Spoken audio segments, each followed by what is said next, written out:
Hello students, आज के video में मैं आप लोगों को एक्सप्लेन करूंगा दैट इज एक्सरसाइज 6.3 का क्वेश्चन नंबर 11। हम लोग क्लास 10 मैथ्स का चैप्टर 6 कर रहे थे, that is triangle.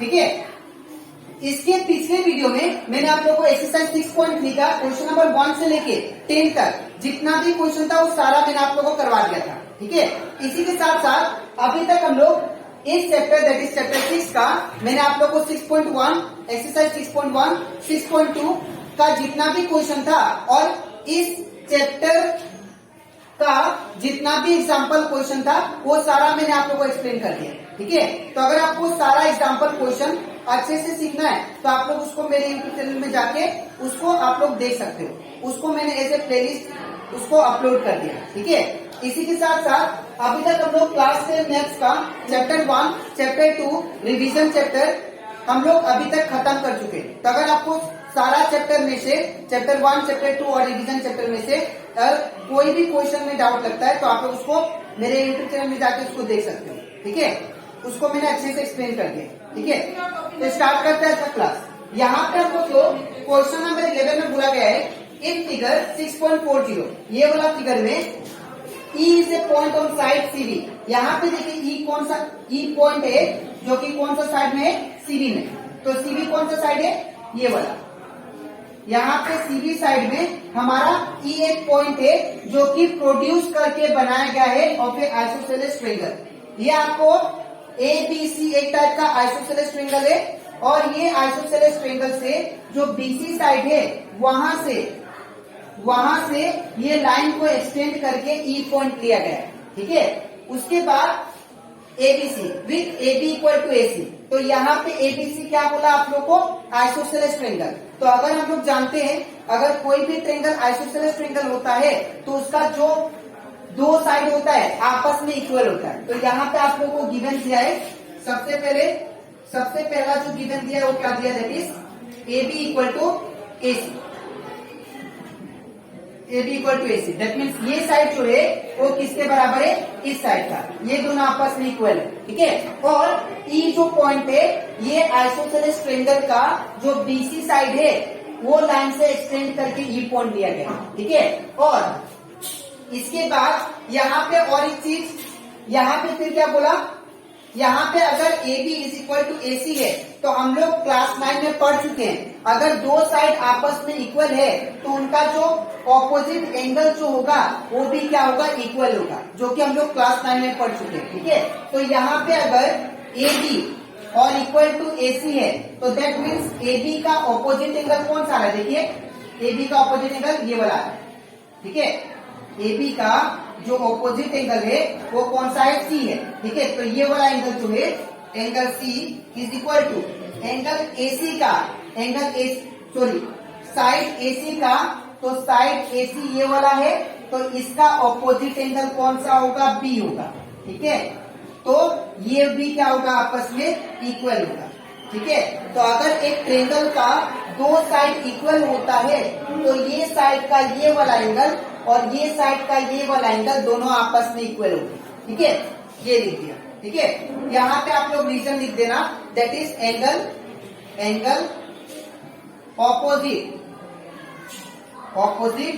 To equal side are equal.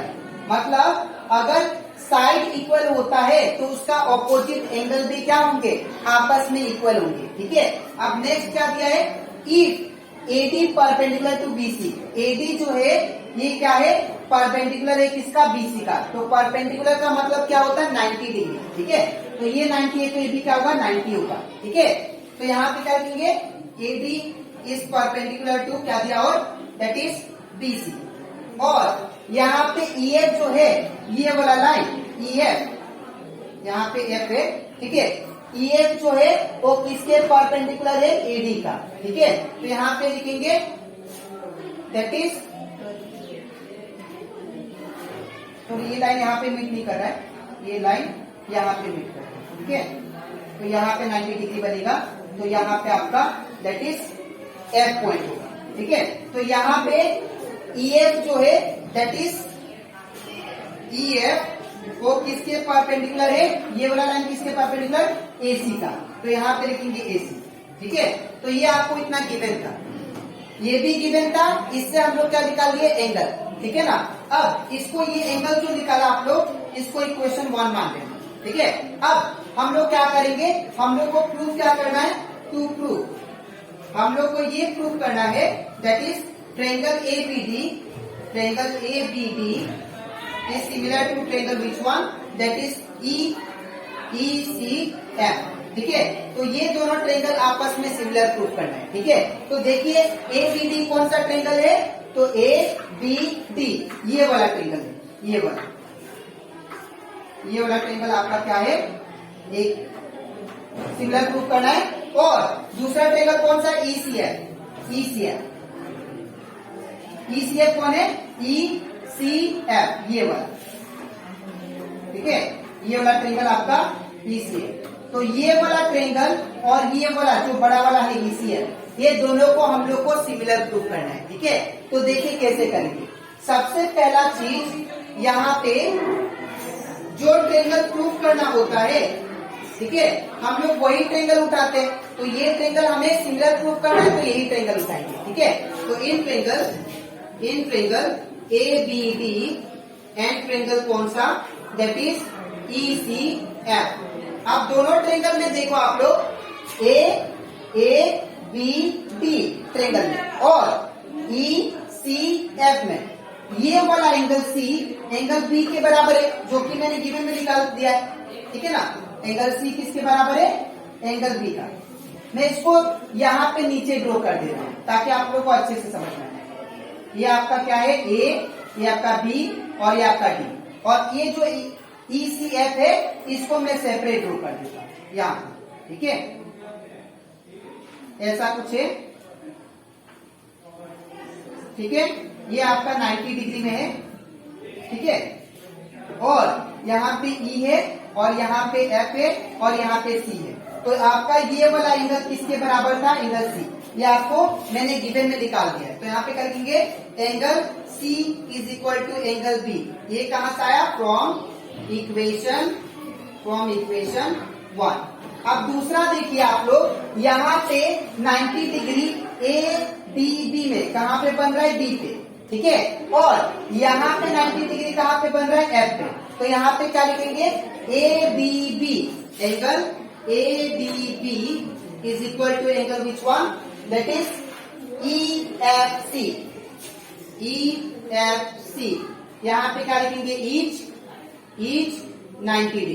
तो यहाँ पे देखिए हम लोग के पास दो एंगल आ चुके हैं। तो दो एंगल अगर आ चुके हैं तो हम लोग बोल सकते हैं कि दोनों ट्रायंगल क्या है, आपस में सिमिलर है। ठीक है, बिकॉज हमें सिर्फ दो क्राइटेरिया होने से हो जाएगा कि ये दोनों, अगर दो एंगल आ जाता है तो हम लोग बोल सकते हैं कि दोनों ट्रायंगल सिमिलर है। तो therefore we can write, therefore triangle that is ABD is similar to triangle which one, that is ECF। ठीक है, बाय कौन सा रूल, बाय एंगल सिमिलरिटी। ठीक है, तो आई होप आपको ये क्वेश्चन अच्छे से क्लियर हो गया था। आपको नोटबुक में कैसे लिखना मैं बता देता हूँ। सबसे पहले आप लोग ये लिखना, इसके नीचे आपको ये लिखना है। ठीक है, तो ये कंप्लीट हो जाता हमारा, that is question number 11, exercise 6.3 का क्वेश्चन नंबर 11। अब इसके नेक्स्ट वीडियो में मैं आप लोग को एक्सप्लेन करूंगा, दैट इज एक्सरसाइज 6.3 का क्वेश्चन नंबर 12। ठीक है, तो आज के लिए इतना ही, मिलते हैं नेक्स्ट वीडियो में।